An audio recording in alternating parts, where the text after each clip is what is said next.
Fala galera do Entre Sinopses, tudo bem? Como é que vocês estão? Estamos de volta para mais um vídeo aqui no canal para a gente falar do episódio 3 de Invasão Secreta, a série da Marvel que está sendo lançada toda quarta-feira no Disney Plus, e chegamos na metade da série que terá 6 episódios.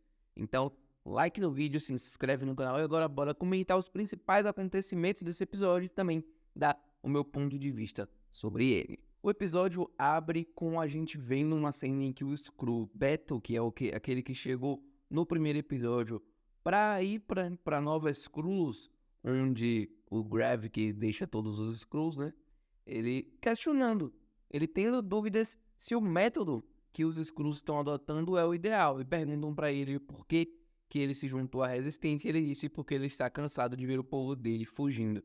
Mas essa dúvida do Beto também pode incitar que ele não está totalmente de acordo com os ideais do Gravik. Tem algumas teorias já surgindo de que ele pode ser um infiltrado do Nick Fury nesse grupo do Gravik, ou que ele pode ser mais um a se rebelar e ficar contra esse grupo. A lembrar, o nome do episódio é Traído, e ele fala sobre algumas possíveis traições que podem acontecer. Então é bem interessante a gente ficar de olho nesse Skrull. A gente tem também o Gravik olhando diretamente para a máquina que está sendo construída em Nova Skrulls, e isso já é um indício do que a gente vai ver um pouco mais para frente no episódio, também fazendo conexão com o que a gente viu com a Gaia mexendo no computador no episódio anterior, que é a criação dos Super Skrulls.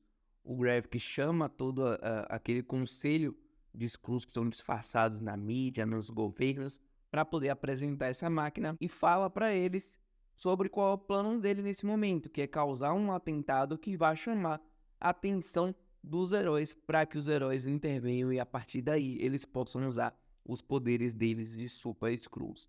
Isso também é meio que uma promessa na série de que os Skrulls querem um embate contra os heróis e que podemos ter sim heróis aparecendo na série. Eu não acredito que nos próximos episódios, mas talvez no último episódio possa ter algum herói aparecendo de fato. Vemos o passado, novamente um flashback em Nova York, se não me engano em 1998, com o Nick Fury encontrando a Varra e ela já disfarçada da Skrull que ela vem a ser no futuro, que é a esposa do Nick Fury. Descobrimos então que sim, o Nick Fury sabe que a esposa dele é uma Skrull, ela não foi trocada, mas isso não significa que ela esteja ao lado dele necessariamente, já que nessa cena, né, no passado, dá pra ver que ali é o início da relação entre os dois, e a Varra dá um easter egg de Viúva Negra. Ela fala sobre Dreykov, que é o chefe da Sala Vermelha, que a gente viu bastante no filme da Viúva Negra, que foi citado pelo Loki no primeiro filme dos Vingadores, e pode ser que aí a Varra tenha sido essa figura importante, né, para poder a SHIELD agir na Sala Vermelha e acabar fazendo com que a Natasha Romanoff venha a se tornar um agente da SHIELD e, por consequência, uma Vingadora. Então, interessante esse easter egg que foi deixado no episódio. Passamos para os dias atuais, a gente vê o Nick Fury conversando com a Varra, e eu acho bem interessante que sempre que a gente fala de Skrull nessa série, tem detalhes verdes no cenário. Então, a gente tem pratos verdes, copos verdes, tampas verdes no cenário, bem para deixar bem claro mesmo que é um Skrull que a gente está falando aqui. E uma coisa muito importante dessa cena, eu acho que a principal coisa mais importante dessa cena é que, na verdade, a gente tem a desconfiança do Nick Fury para com a Varra. Eles têm todo um diálogo em que são expostas as mágoas, principalmente da Varra, com o fato do Nick Fury ter ido embora e ter deixado ela sozinha. Ela diz que ela sofreu o luto de ter perdido o Nick Fury no blip, e que quando ele voltou, ele foi embora de novo, só que dessa vez voluntariamente. Então, eles não estão mais na mesma página, isso é evidente. Ainda fica mais evidente quando a Varra recebe uma ligação e a galera na internet conseguiu entender o que é dito nessa ligação, e é claramente alguém dos Skrulls perguntando se o Nick Fury tá com ela. Ela diz que não pode dar essa informação, e dizem também para ela lembrar para quem é que ela trabalha, e isso a gente entende depois que se trata do Gravik. Falando em Gravik, o Gravik, ele, nesse episódio, como a gente falou mais cedo, né, ele fala sobre traições, e o Gravik quer descobrir quem é o traidor dentro do grupo dele que fez ser revelado a localização dos lugares em que os Skrulls estavam, quem foi que revelou as informações sobre as bombas no primeiro episódio, enfim.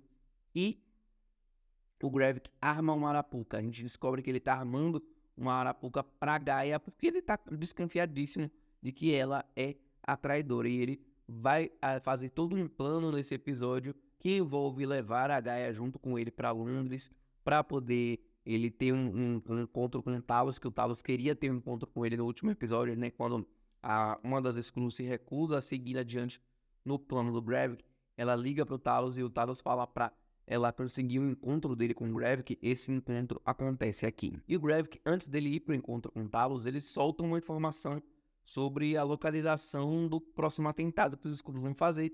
Ele coloca essa informação apenas pra Gaia.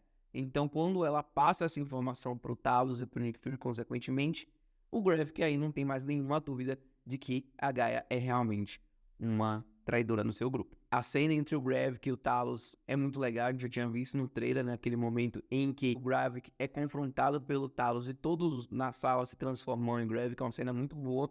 E o ponto principal dessa cena, na verdade, é o Talos ferindo o Gravik e ele se recuperando com a tecnologia Extremes que a gente viu em Homem de Ferro 3, fazendo ligação com a máquina que a gente vê no começo do episódio, fazendo ligação com os arquivos que a Gaia viu no episódio 2, em que um deles era o Extremes. Então, o Gravik provavelmente já passou pelas experiências e ele já é um Super Skrull, ele já tem todos aqueles poderes adicionados e isso torna ele uma ameaça ainda maior. O Fury e o Talos se reencontram e aqui eu tenho alguns pontos de desconfiança, porque quando a gente viu o Nick Fury no último episódio, ele tava super chateado com o Talos, ele tava irritado, ele não queria ver o Talos. E aqui ele volta para procurar a ajuda do Talos. Então, para mim, foi uma mudança de atitude muito brusca. E como nessa série a gente tem que desconfiar de tudo e todos em todo momento, isso me chamou um pouco a atenção. Mas todo o diálogo entre eles é muito bacana. A forma como o Talos pede pro Nick Fury pedir desculpas para ele, e o Nick Fury acaba pedindo e eles resolvem ir juntos nessa missão. Eles pedem a ajuda da Sonya Felsworth, que é a personagem da Olivia Colman, que é fantástica. Ela tem uma cena nesse episódio que é muito boa, que é a cena em que ela descobre que o Nick Fury deixou a câmera na coruja dela e ela coloca um tapa-olho na coruja e chama a coruja agora de Nicholas Fury. É sensacional, a Olivia Colman, ela rouba a cena de forma incrível. E aí o Talos e o Nick Fury, eles têm um diálogo interessante sobre a relação entre humanos e cachorros, né? O Talos diz que não consegue entender como alguém que é considerado o melhor amigo do homem é quem a amizade precisa que um limpe o cocô do outro, digamos assim.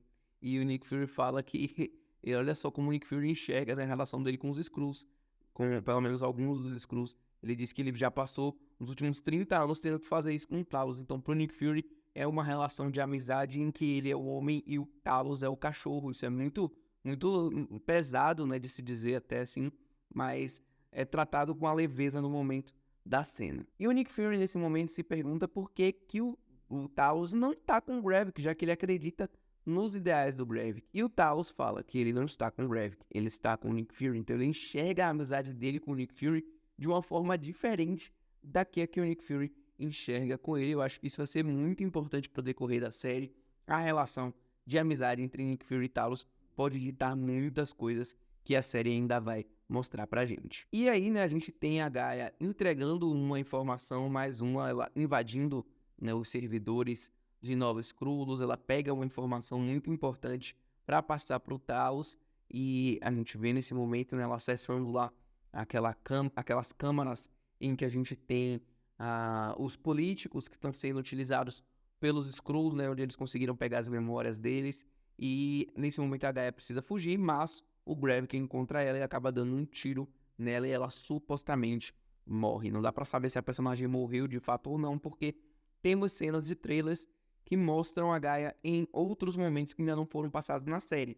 Mas vale lembrar também que a Marvel costuma não utilizar todas as cenas que são mostradas nos trailers, então tem muita cena deletada. E aí fica a dúvida, será que a personagem da Emilia Clarke morreu ou não? Eu espero que não, porque Emilia Clarke é uma atriz muito gabaritada para ser descartada em 3 episódios de série. No final do episódio, a Varra, né, que é a esposa do Nick Fury, recebe mais uma ligação e ela precisa sair e ela vai até um cofre. E o interessante é que nesse momento que ela tá indo até o cofre, ela tá sendo observada em diversos momentos. Dá pra ver claramente a câmera, inclusive, desfoca um primeiro plano e mostra no segundo plano que tem personagens observando a ela o tempo todo. Então é realmente o Gravik que tá em todos os lugares, está com olhos atentos a todos os lugares. E quando ela pega uma coisa nesse cofre que é uma arma, eu acredito que deve ter mais coisa, não deve ser só uma, pura e simplesmente uma arma.